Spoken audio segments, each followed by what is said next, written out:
Normally, I'm wary of recommending stocks if they belong to a sector that's out of favor with the Wall Street fashion show.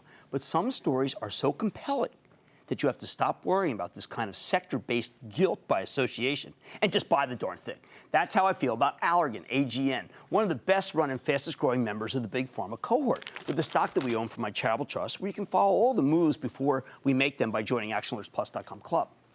We can fret about what President Trump might do to rein in what he sees as unfair price increases for the drugs people need. I think Allergan's a model citizen on the pricing issue, maybe the leader in responsible pricing. Meanwhile, Allergan's putting up some amazing results. Remember, as much as as punditocracy talks about politics, in the end, it's earnings that would matter.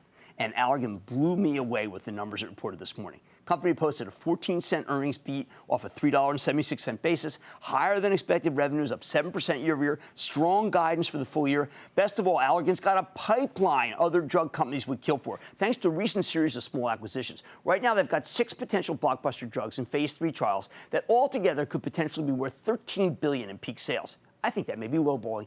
Oh, and given the $16 earnings forecast for 2017, this fabulous growth pharma stock trades at just 15 times earnings, even after rocketing up $8.56 today, or more than 3%. What more can you ask for than having the fastest grower with the lowest relative valuation in the entire industry? Let's dig deep with Brent Saunders. He's the chairman and CEO of Allergan. Get a better sense of the quarter and where his company's headed. Mr. Saunders, welcome back to Mad Money.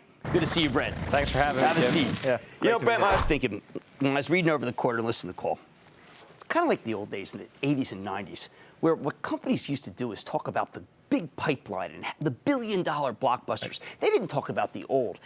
You're the only guy who's doing it now. How's that happened? Well, we've been really focused on R&D.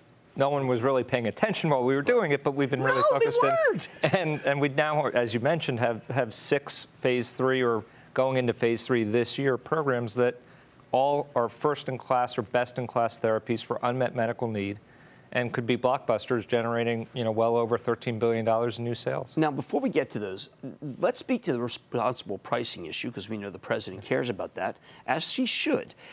You can charge more for blockbusters that solve unmet needs than you can just willy-nilly raise prices for old drugs. That's your model. That's your social contract. Well, that's the business model I think our investors want us in.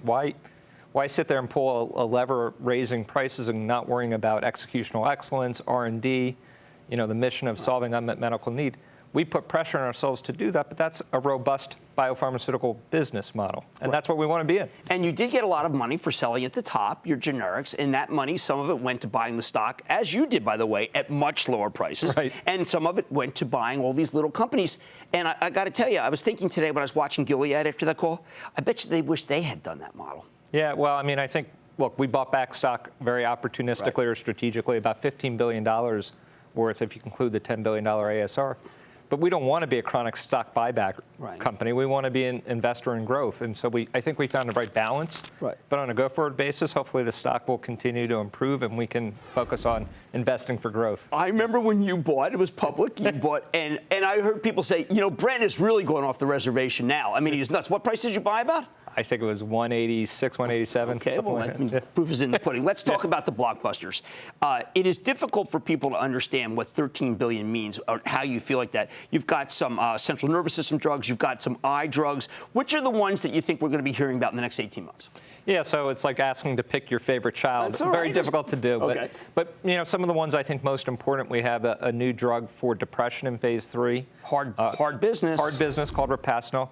Totally novel way to treat the disease. Okay. Not regulating serotonin, but looking at the NMDA modulator.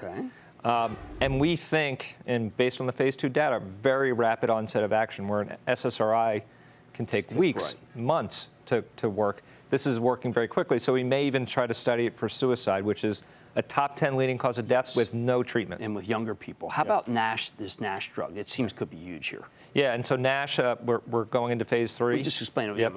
Yeah, so that's fatty liver disease, and it's an epidemic-like disease. In fact, now that we've cured hepatitis, it will be the leading cause of liver transplant, liver cancer, and liver death in the U.S. And it really is a disease that has no treatment today. Okay. So we have a drug in phase 3. In phase 2, actually showed it stopped the progression of fibrosis of the liver, Really? We get some, in 1 year. We get 2-year data this summer. Could be very exciting if we saw continued improvement. That would be a game changer. If we just maintain the improvement, that's what we expect.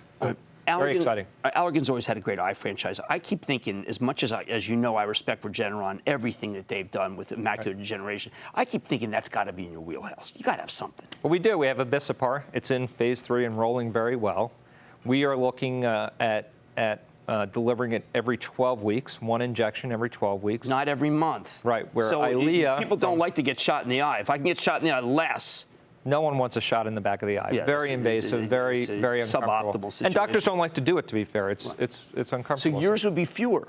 This would potentially be every 12 weeks, which would be a game changer for patients suffering with AMD. That's a multi-billion. That alone is multi-billion. Oh, I think that could be, if it shows that promise in the phase 3, it could be one of the biggest drugs we've ever had at Allergan. You are always in touch with your shareholder base.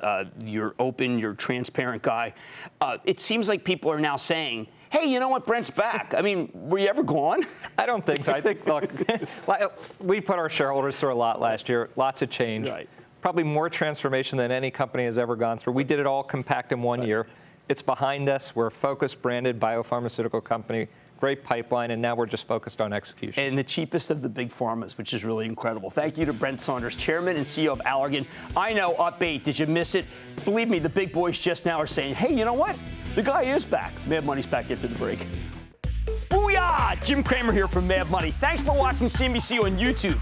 Click here to subscribe and get the jump on my exclusives with CEOs, plus market news, investing advice, and a whole lot more.